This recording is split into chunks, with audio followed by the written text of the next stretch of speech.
Hey there, Sarah Jo here. In this video, I'm going to teach you how to sew shirring. I've seen many different ways of sewing shirring, but this is my personal favorite. It might be a little daunting at first when you realize you have to mess with your bobbin tension, but don't worry, it's also a great way to get to know your sewing machine better. Let's begin. To begin, we'll need our paper pattern marked with the shirring lines, fabric, which I've already hemmed, elastic thread. I personally like the Gutermann elastic thread best. I've tried other elastic threads and this gives me the best results. You'll also need scissors and a water-soluble marker or tailor's chalk. You'll also need a sewing machine and thread that matches your fabric. Start by aligning the paper pattern with the fabric you're shirring. Cut notches where the lines of stitching will go. You'll need to start by cutting the notches. I like to fold the fabric in half, aligning the edges. This helps ensure the shirring is straight and matches along the side seams.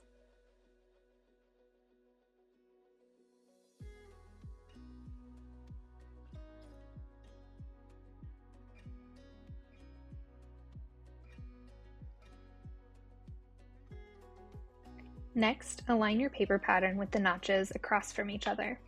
Draw a line with your water-soluble marker or tailor's chalk.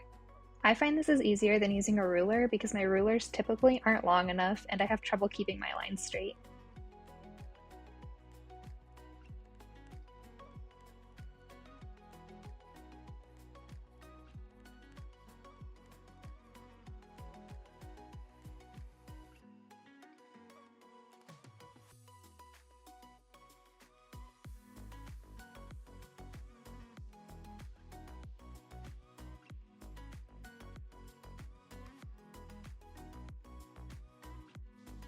Follow these lines when sewing your shirring.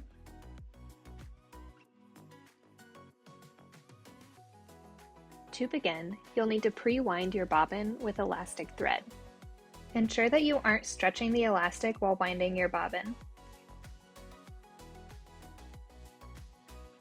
Once that's done, you'll need to adjust the bobbin tension as high as your machine allows. All machines are different, but my brother machine requires me to take out the bobbin case and manually adjust the tension with a screwdriver. It's helpful to remember how many times you turn the screwdriver and write it down somewhere so you can adjust the bobbin tension back to normal when you're done shirring. Once the tension is adjusted, I'll replace the bobbin case and load my bobbin into the machine. It's important to note that you'll only use elastic thread in the bobbin. Use regular thread that matches your fabric for the upper thread. It's also helpful to set your stitch length longer.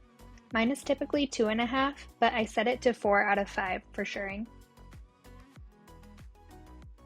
Place the fabric under the presser foot with the right side up and begin sewing. I backstitch to start. After just a few stitches, you can see that the fabric is already starting to scrunch like we want it to. It might not look as gathered as you want to begin with, but don't worry, the more rows you add, the tighter it will get. When it comes time to pivot, do not cut your thread. Continue sewing almost to the edge of the fabric. Place your needle in the down position, lift your presser foot, and rotate your fabric. Once your fabric is turned, lift the needle and gently shift your fabric to align with the next row of stitching. Place your presser foot back down and continue shirring.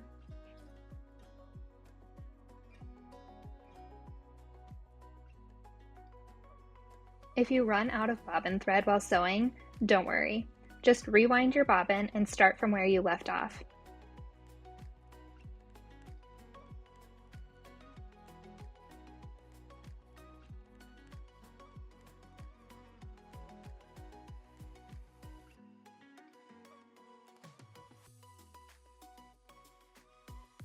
Make sure to overlap a few stitches from where you left off and backstitch to get started.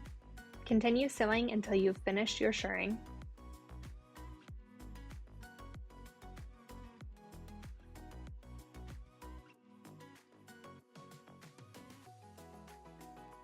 You can see how I didn't cut my thread at the end of each row of stitching, I just pivoted. This saves thread and helps the stitching be a little more secure. The elastic is only visible from the wrong side of the fabric, so it doesn't need to match your fabric perfectly.